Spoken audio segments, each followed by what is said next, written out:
আসসালামু আলাইকুম, আশা করি সবাই ভালো আছেন। আপনাদের মাঝে নতুন একটি ভিডিও নিয়ে আসলাম।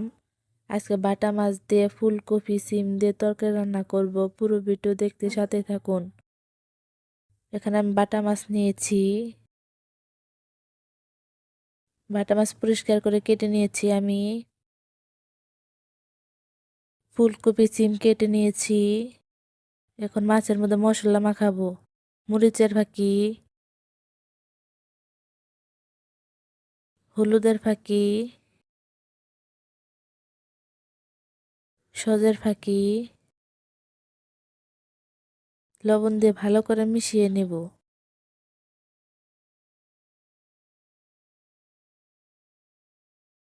আমার মিশানো হয়ে গেছে। কড়াইতে তেল গরম করে নেব। আমার তেল গরম করা হয়ে গেছে, এখন মাছগুলো আমি কড়াইতে দিয়ে দিলাম।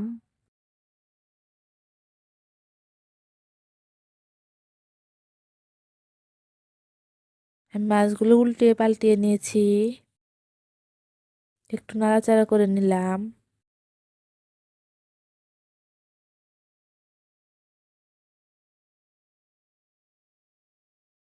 ভালো করে ভেজে নেব।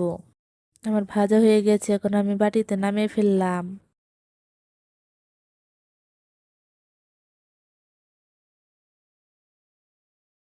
এখন আমি আরো দিয়ে দিলাম।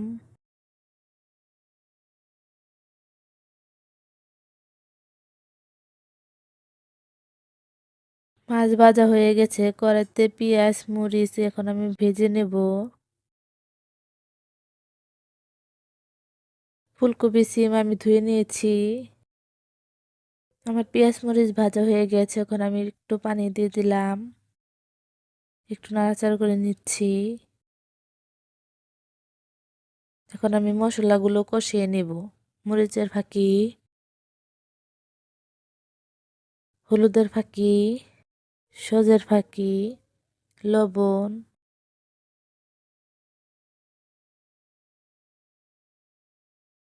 নাড়াচাড়া করে নিলাম। আদা রসুন বাটা,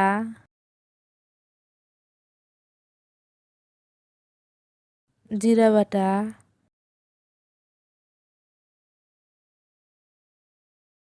মশলা কষিয়ে নিচ্ছি। ফুলকপি সিম কড়াইতে দিয়ে দিলাম। ভালো করে নাড়াচাড়া করে নিচ্ছি। নাড়াচাড়া করা হয়ে গেছে, এখন আমি ঢেকে দিচ্ছি। এখন আমি আরেকটু নাড়াচাড়া করে নিলাম।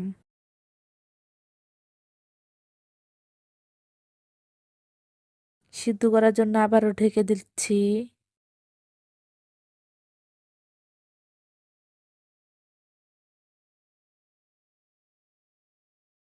আমার কষানো হয়ে গেছে, এখন আমি জল দিয়ে দিলাম।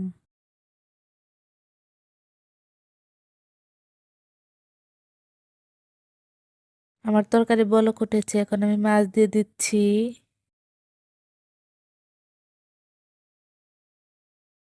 আপনাদের কাছে ভিডিওটি কেমন লাগলো অবশ্যই লাইক কমেন্ট করতে ভুলবেন না। আরো নতুন নতুন ভিডিও পেতে চ্যানেলটি সাবস্ক্রাইব করে রাখবেন।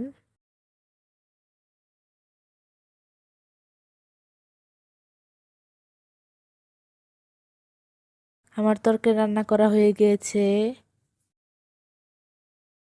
এখন আমি পাত্রে ঢেলে নিচ্ছি। পুরো ভিডিওটি দেখার জন্য ধন্যবাদ।